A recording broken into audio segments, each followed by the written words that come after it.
But I'm not here next week, so for this film talk we're going to need some really, really impressive opening, like, to end off this bit. What can we think of? I got a pen. What have we watched? Last week we watched. I watched Call Me by Your Name. We could do like a Greatest Showman again or something. Oh, I can't do a Greatest Showman again. That knee side really hurt. We need something just to open this episode. What about this?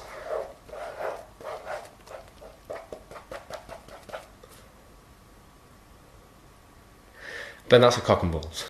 What a scene. This needs something really engaging or explosive, something really impressive this week. Welcome to BS. Oh, okay, we both messed that up. Okay, Ben. What's the first film we're going to talk about this week? First film is Lady Bird with a girl. With what? Who stars in it, Ben? A girl. Is that because you couldn't write down her name? Yes. It stars Saoirse Ronan. What's her fucking name? Laurie Metcalf. Going down a limit this year. It also has Lucas Hedges and Timothy Chalamet in it. Go on, Ben. What's Lady Bird about? Lady Bird is about a girl coming of age. She is 17/18. She turns 18. She's trying her best. She's trying to just pave her way in the world. She's going to college or university.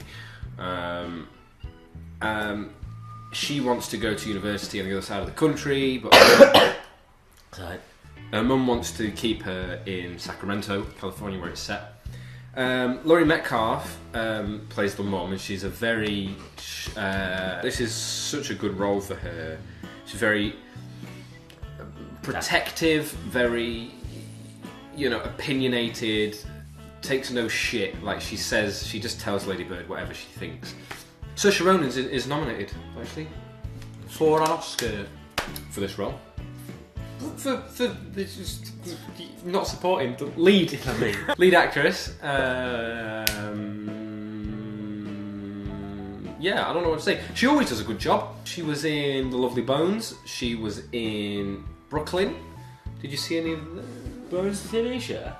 No, not Bones. The Lovely Bones. Ah. The film based on the book with Mark Wahlberg. I thought you meant like The Lovely Bones TV show. Maybe we'll watch. Oh, you mean as in like the lovely? Yeah, but the lovely show Bones. Yeah. No, that's not what I meant at all. No. Have you read the book Lovely Bones? Nah, I don't read. I can't read.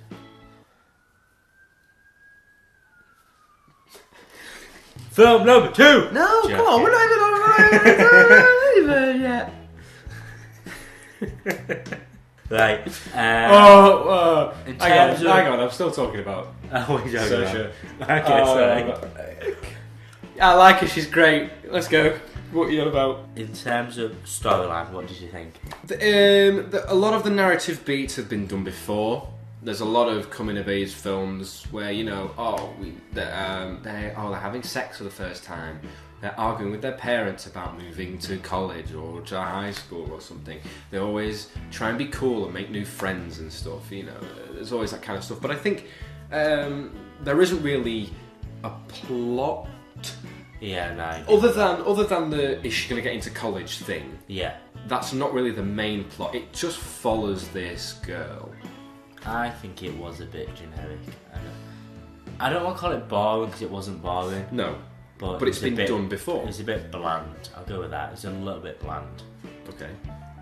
I'll disagree, but it was done well. Yeah, I think the performances. But well. Yeah, it was one of those films where I would love to watch it again because I think I underappreciated some of the emotional moments which were so subtle. For example, the mum at the airport. I'm not going to spoil it. If I were to go back and watch it again, I think I would appreciate the scene at the airport for what it is a lot more than expecting something else. I suppose if you are a young American, if you're a young woman, if you are, in a dysfunctional family, I think you would get a lot more out of it than we would. Because we're English, we're men, and in terms of ratings. On the movie rating app /website Letterboxd. Go on. I rated it a 3, and you rated it a 4. Oh, you did. Like I say, everything about it was wonderful. Good, fantastic acting, good direction, good cinematography in it. It's a nice little story, good emotional moments, but then again, like I say, it's been done before. Oh, that's what I wanted to mention. The music, I think, is really out of place. I think the music really undermines the scenes. Music, is supposed to help push you in the way of an emotion, for example. This music was kind of just there to underscore the scene that was happening, and which may have been a stylistic decision so that no specific emotion is conveyed, but I think, a bit where a character's crying, or a bit where there's a serious moment. I just think it's just very wavy and doesn't go with the story, but that's one of my major criticisms. So the story's been done before, and the music kind of just stops it, I think. Tastefully done for me. I'd say tastefully done for me. You're gonna... I'm gonna get it, alright, fair enough. I enjoyed it, but I didn't go out the cinema going, wow. I did feel a lot after it. I mean, I finished watching, I was like, that was good. And then maybe for about an hour later, I was just like, man, if you feel... I don't have to explain it. It stayed with me. Yeah, it stayed with me. It didn't really stay with me. For a bit afterwards, well. Film number 2! You're going to talk for 10 minutes. I'm going to talk for 10 minutes. Wow. I watched I, Tonya, which is the sort of documentary-esque biopic on the ice skater, Tonya Harding, and the infamous incident when her competitor got their knee bashed in. Did you know this story before? No. I didn't see the trailer. I didn't see anything about this. It's a true story? No, Did you not know that? No. Oh. I've heard the name from you telling me it, but I didn't see anything about this movie. Realistically, You've not heard of Tonya Harding before? No. Oh, fair enough. Well, basically the story is Olympic skater Tonya Harding. She's a redneck. She's a roughhouser, if you will. She wasn't really the image that the US skating team wanted to put forward. So they held her back a bit. And basically one day her competitor, I can't remember the name of her now, she got her knee bashed in. And there was this big scandal between, was it her, was it her husband, did they hire somebody else to do it? And now it starts in kind of like a documentary-esque way. It has each character, you just sat down in front of a camera going, oh, well, this happened, and they kind of tell the story. But everyone is sort of an unreliable narrator in a way that it's never explicitly said what happened. It shows us, right?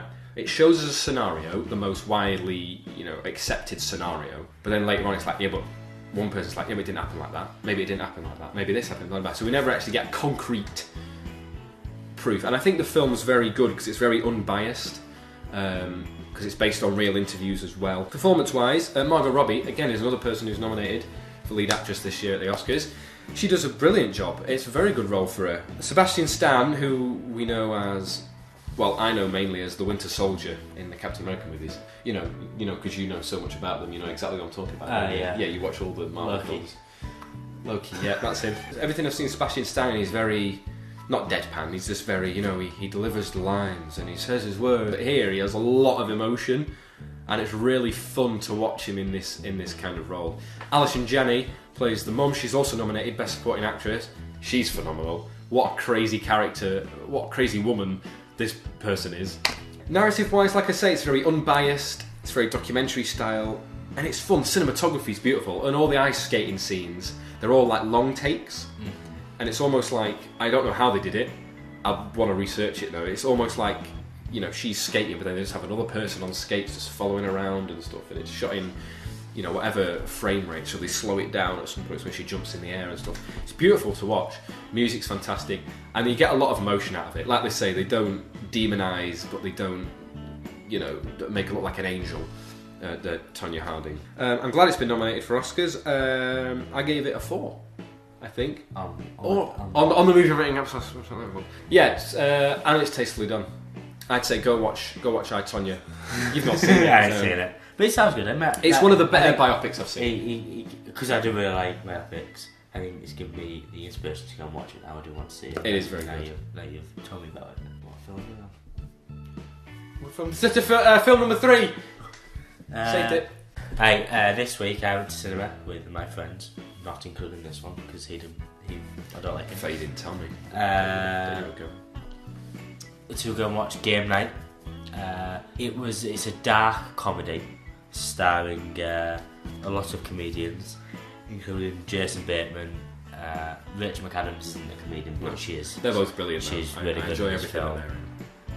In terms of, I'm not very good at this. What's it about? Well, what happens in it? What's it about? Is it about friendship? Is it about betrayal? It's about games. Jeopardy? A group of friends go to this couple's house, Jason Bateman and McAdams, to play games every week. So his brother turns up, and then things go sideways, and poop hits the fan. As the term is, it's like dark humour, and it goes from some dark moments to comedy really well. It made me laugh out loud at some moments. The narrative in it does some twists and turns. Ooh. What I don't expect, but I think it goes on for a bit too long. There's a moment in the film, and obviously near the end of the film, I think it could end here. But it just carried on. Not like the bit where it carried on to was bad.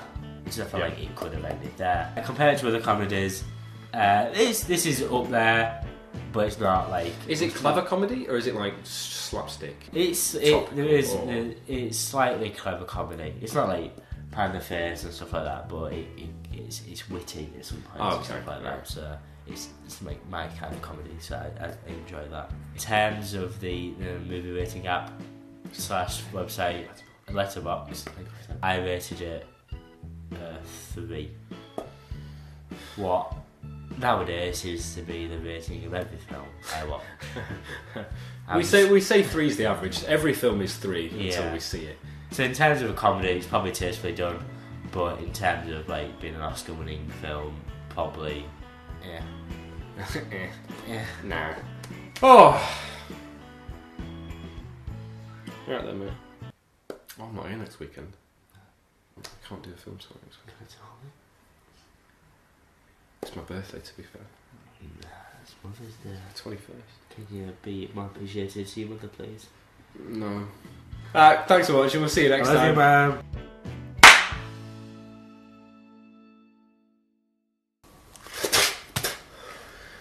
This isn't working.